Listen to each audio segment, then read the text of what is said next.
welcome to the Aces Up Your Sleeve podcast. I'm your host, Cade. And I'm your host, Sabrina.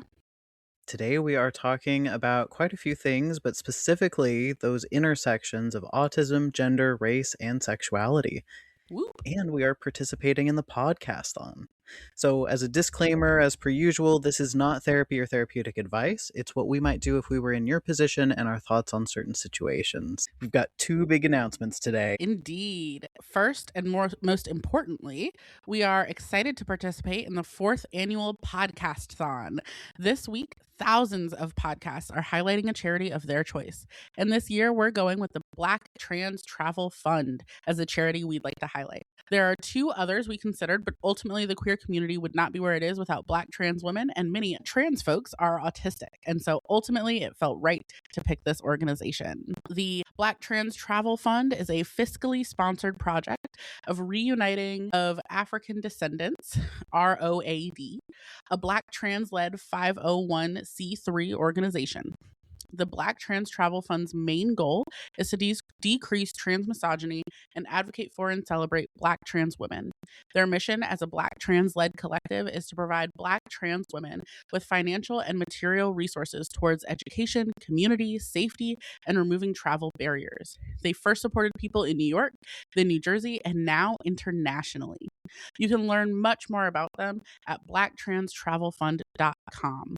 And we would so appreciate it if you donated. Every little bit helps. Yes, yeah, excited to be getting to talk a little bit about the charity and answer questions on behalf of supporting that charity. Our second announcement is that this is our final episode for season 1. I know we've been talking about it, and here it is. On Upping the Ante, you'll get to hear our thoughts about what we might want to do the same or differently for season 2, and we'd also love to get your feedback. We've already gotten a little bit of feedback from our patrons over there. Love more from our listeners, even if that's, commenting on this episode to let us know. So you can comment on Patreon. You can also jump onto neurokink.org/AUYS to send in feedback or questions, of course, on that forum. And you can comment here. We'll try to keep an eye on all the different streaming platforms to see what folks are saying. And of course, all of our socials, we are Aces Up Your Sleeve Pod on Facebook and Instagram, and we welcome DMs and comments on different posts and things.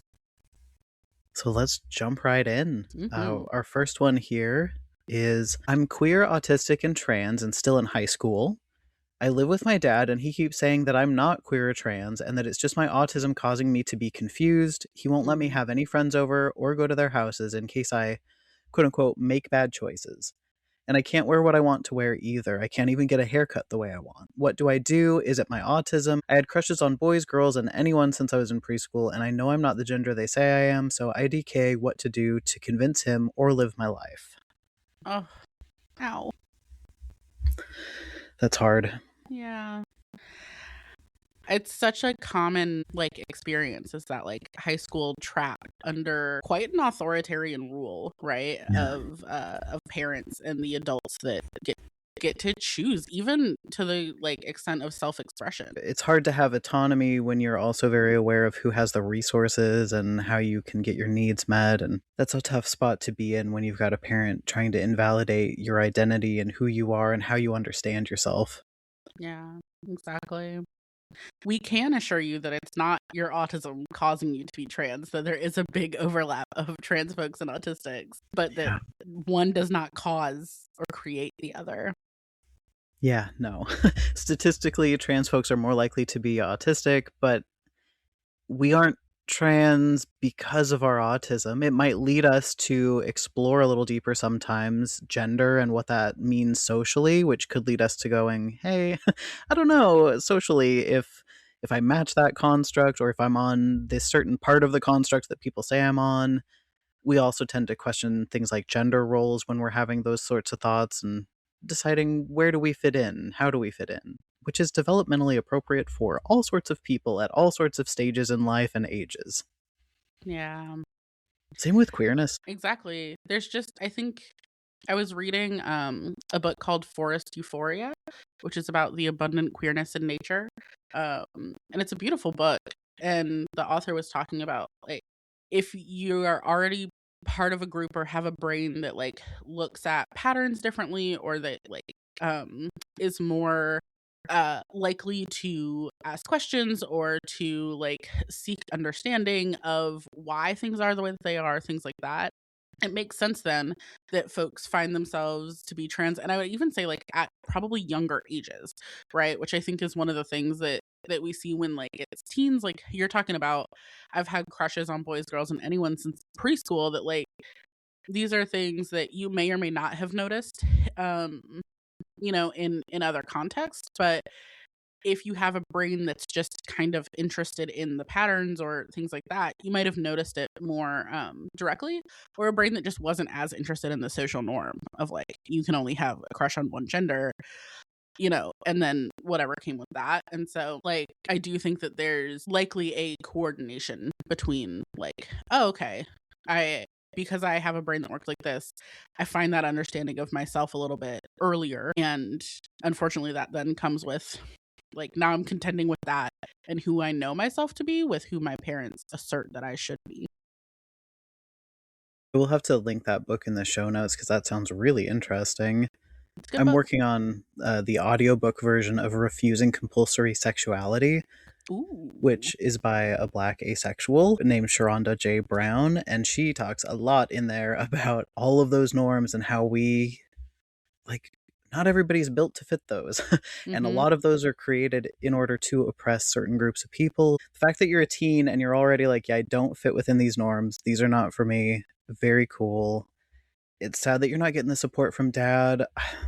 When I'm working with folks who are going through similar, I'm always looking at where can you be yourself? Where can you Mm-hmm. express yourself? It's hard when he's not even really letting you go to friends' houses. But I wonder if school might be that place, although some schools now are very strict about what they do and don't report back to guardians. I wonder if there's places online where you can be yourself a little bit more, creating avatars that look like how you would look if dad was letting you do what you wanted to do, wear what you wanted to wear. Yeah.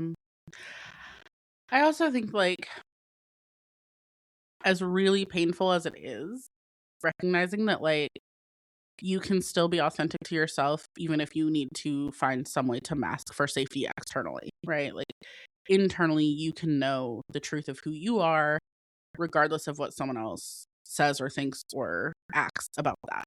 Um and again, that's not to say that it's not painful, but I don't know if you ever noticed this when working with like um folks who are minors and still at the control of their adult counterparts. But like sometimes, very unfortunately, it is just a matter of like bear it until you can get out.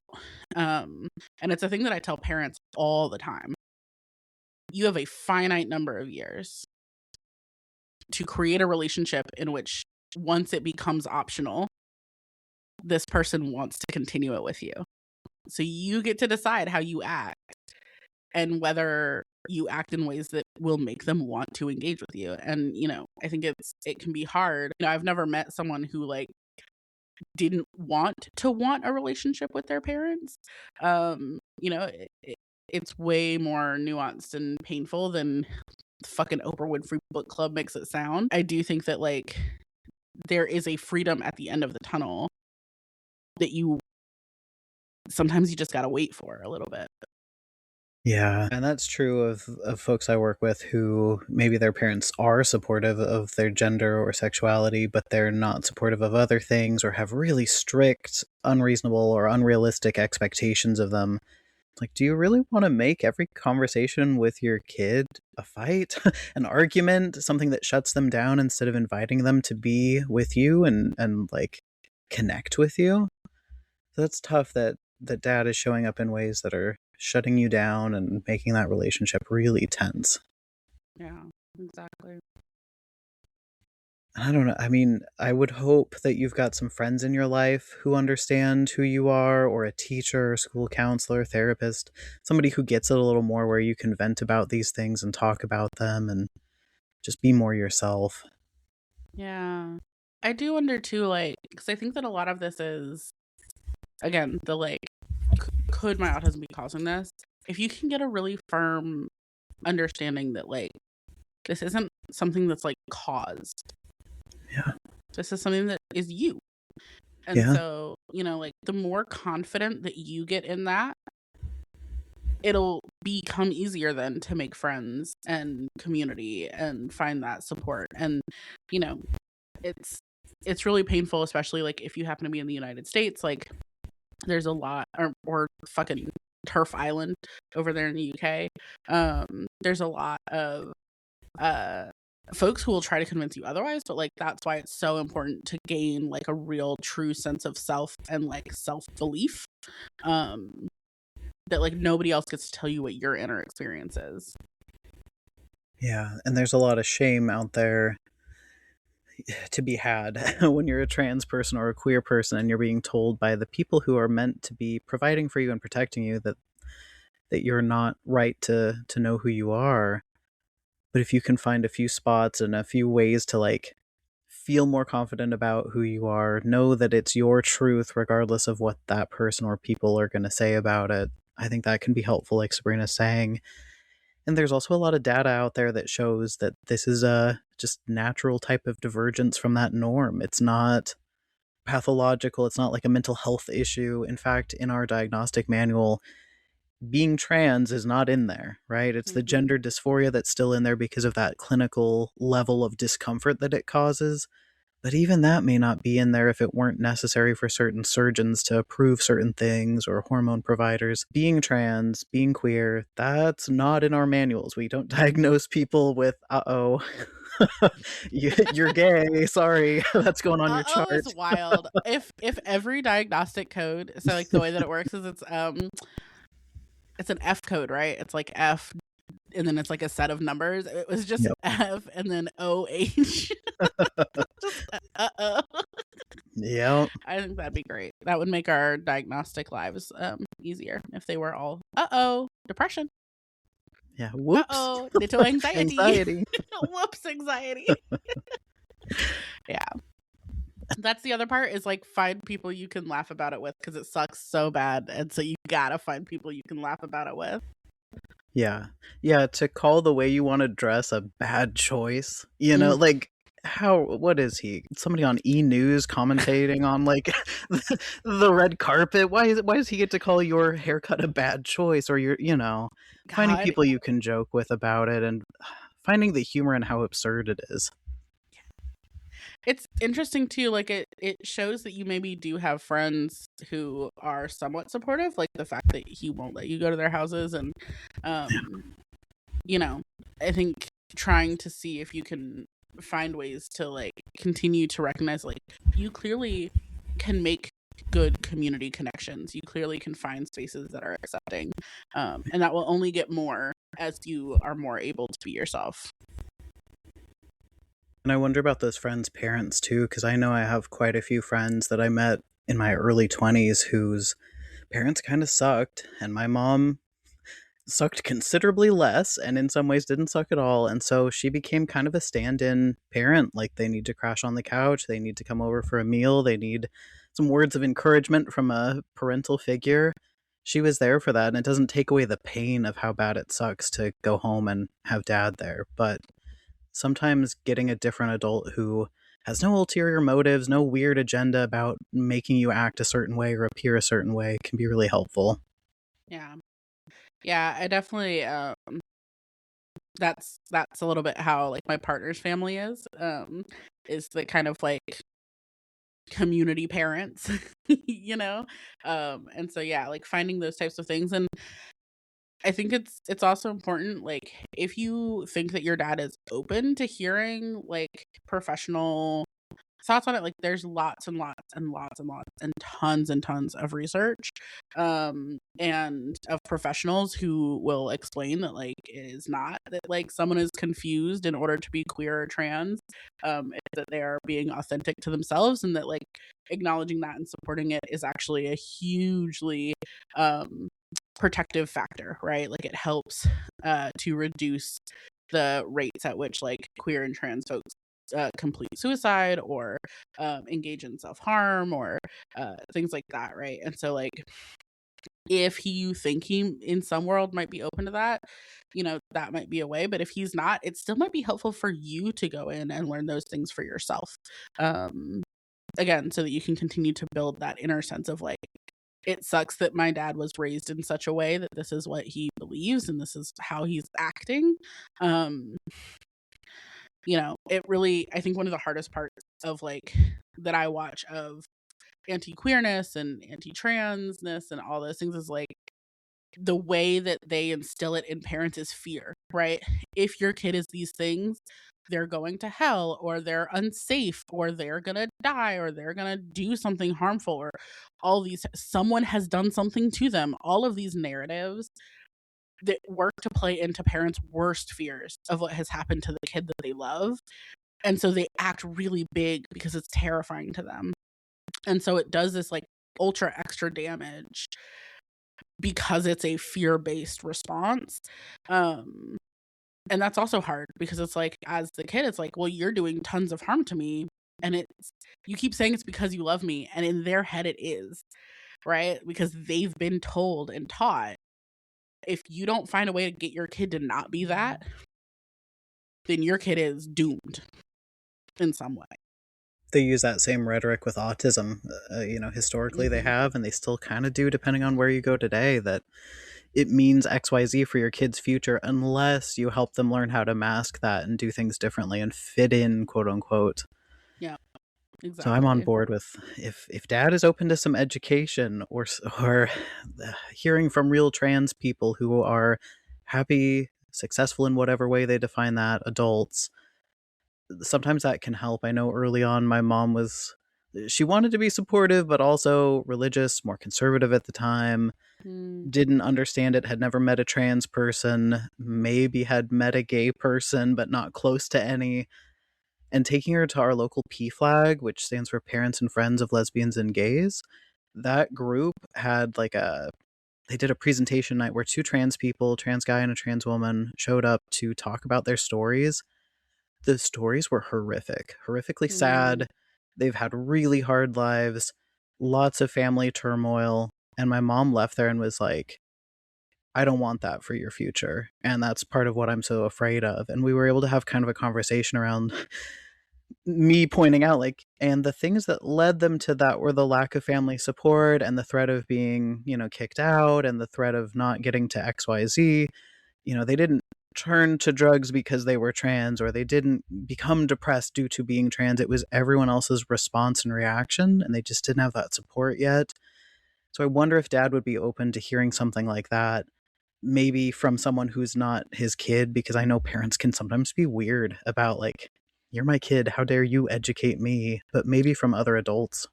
Yeah, or even I've seen a lot of parents who are on the well, they're just saying that to not be in trouble or to be able to do, whatever their negative assumptions are. But yeah, even if you have, and I know that we tend to be biased on the side of therapy here, which is not a shocker, but if you have a therapist, hey therapist, can you sit my dad down and share with him the facts and the information? And I've had parents who can hear it way better from me than they can from their own kid, which is a painful thing to experience and to know. But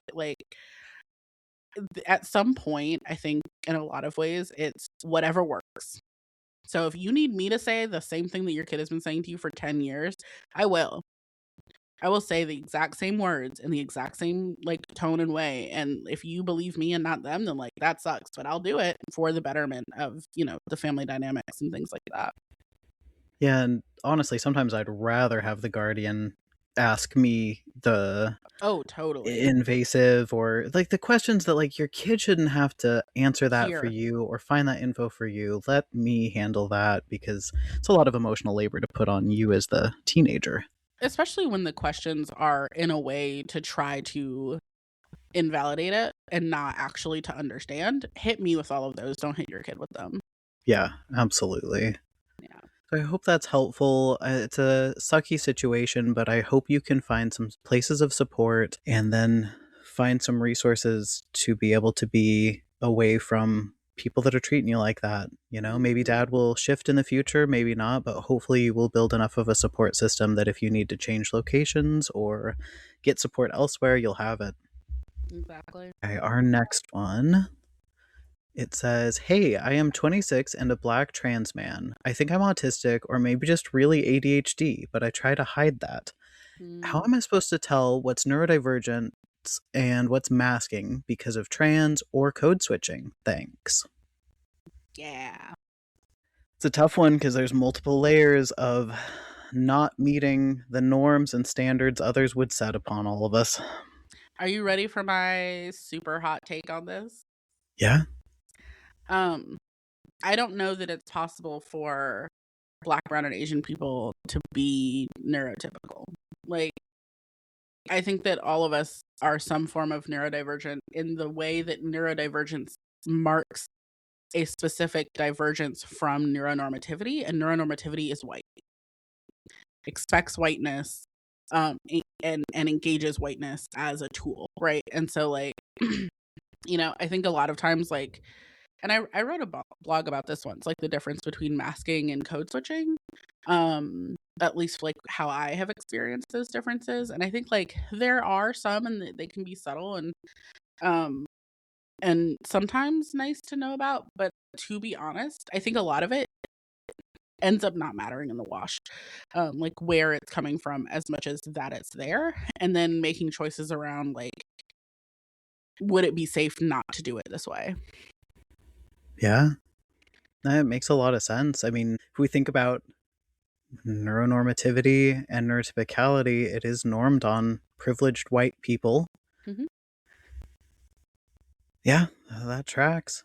Yeah. And gender is also like the gender roles and standards Yeah. there, like that also is set by privileged white people and meant to oppress people who can't fit that, because then you don't get voting rights, you don't get land ownership, you don't get you don't Right. get a place at the table to have these conversations. Right. Well, and that like something that Imani Barbaran, Cartridge and Spice talks about often is like making a choice, like the system making a choice that you are now disabled is one of the ways in which it controls people, right? Um, and so categorizing a group of people as, well, now this is a disability, and thus we can treat you like we treat disabled people, which is hellish. I think that there are a lot of ways in which like these systems interplay in really fucky dynamics. And I don't know that you're supposed to be able to tell. Like, this is kind of the thing, right? It's like none of these things is more or less of who you are. You're a Black, trans, ADHD, possibly ADHD person. Those are all integral parts of who you are.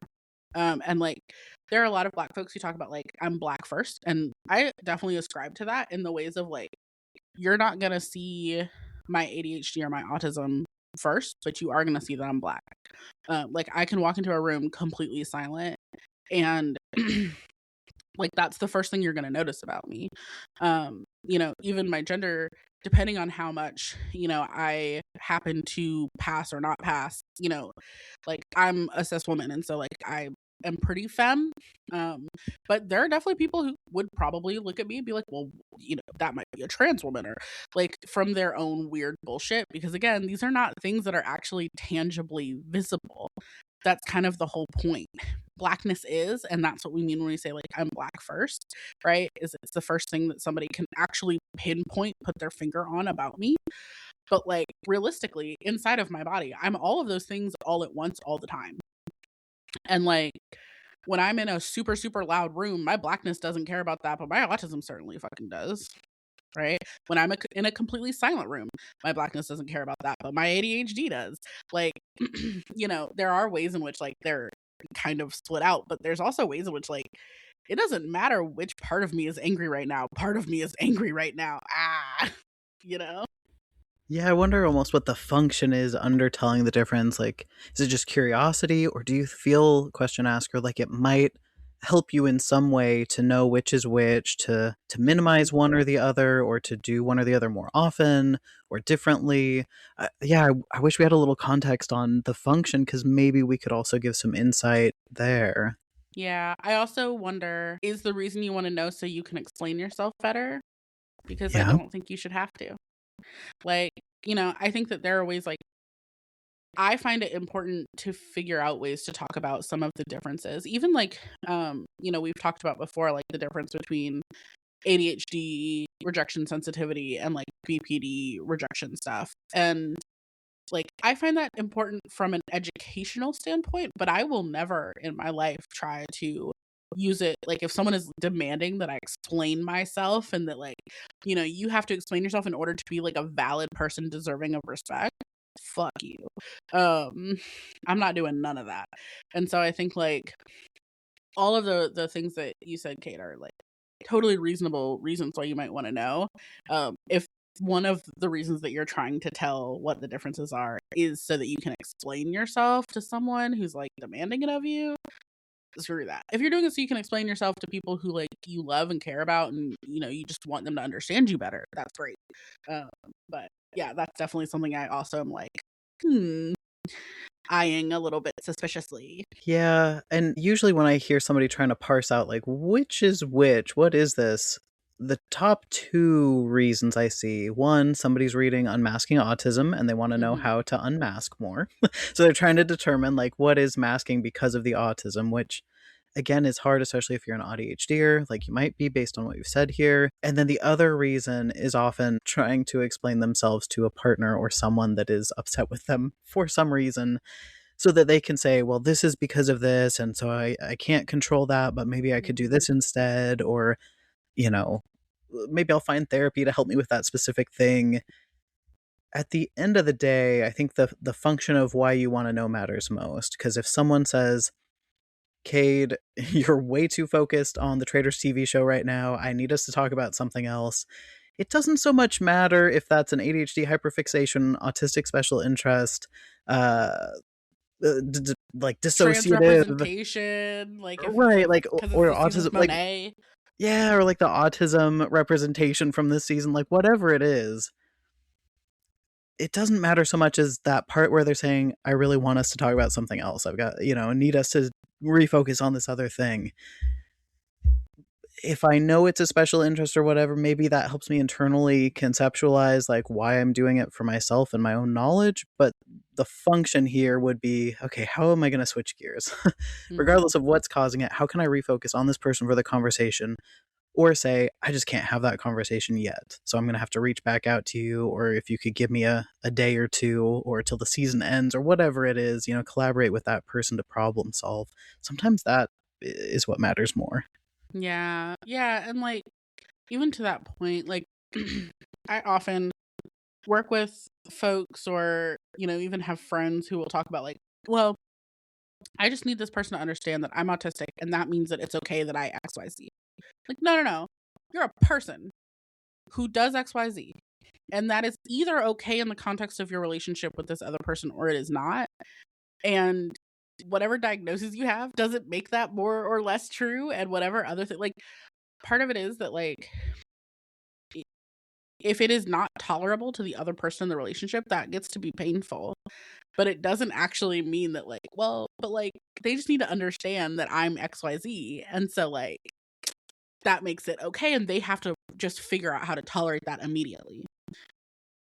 In the same breath, right? Like, it also gets to be that, like, whether or not you're whatever doesn't mean that you doing something is inherently good or bad. I mean, like, within this context, like, even if I didn't have my diagnosis, even if I didn't identify the way that I do, with my neurotype, my sensitivity to light is just as valid regardless of like what it's coming from or where. And so, like, hey, I need us to have as few lights on as possible and try to have like, lamps and fairy lights and that kind of lighting in our house gets to be valid for me regardless.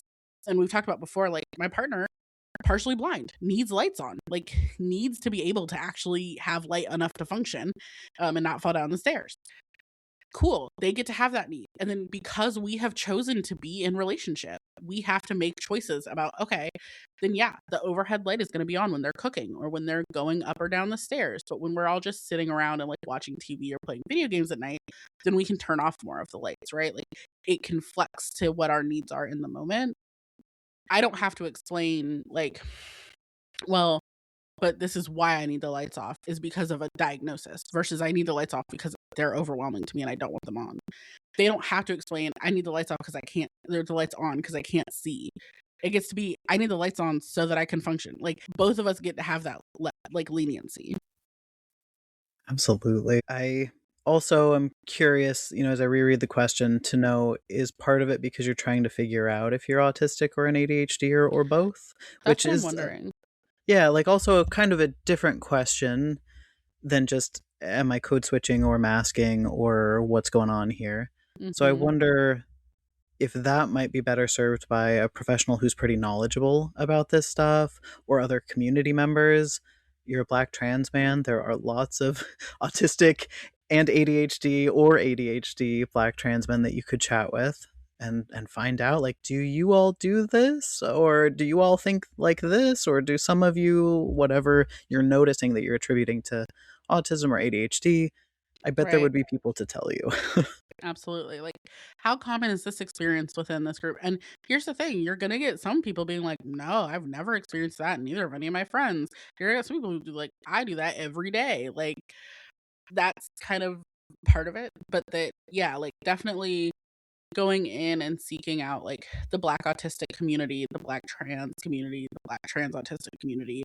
All of these are important groups to kind of like see what's going on. Absolutely. All Yeah. right. Well, that wraps up this special episode as part of the Podcasthon. If you enjoyed it, feel free to visit www.podcasthon.org, and you can discover many other charities through the voices and talents of amazing podcasters over there. As a reminder, we would love for you to spread the word about blacktranstravelfund.com and head over there to donate what you're able. You can expect new episodes from us weekly on Tuesdays, which will be season 2 coming up soon. And if you follow us over at Aces Up Your Sleeve Pod on Facebook or Instagram, you'll also get to see when season 2 is coming. You can find me at Cryptid Learns and Sabrina at Radical Insights Consulting on Facebook or Instagram, or you can add a .com at the end for our websites. If you've got any questions for season 2, please visit neurokink.org/AUYS and send it our way. We're going to jump over to the Patreon to record Upping the Ante, which is our free exclusive bonus content, and we're going to brainstorm what we want for season 2 to look like. So we'll see you over there at patreon.com/acesupyoursleevepodcast.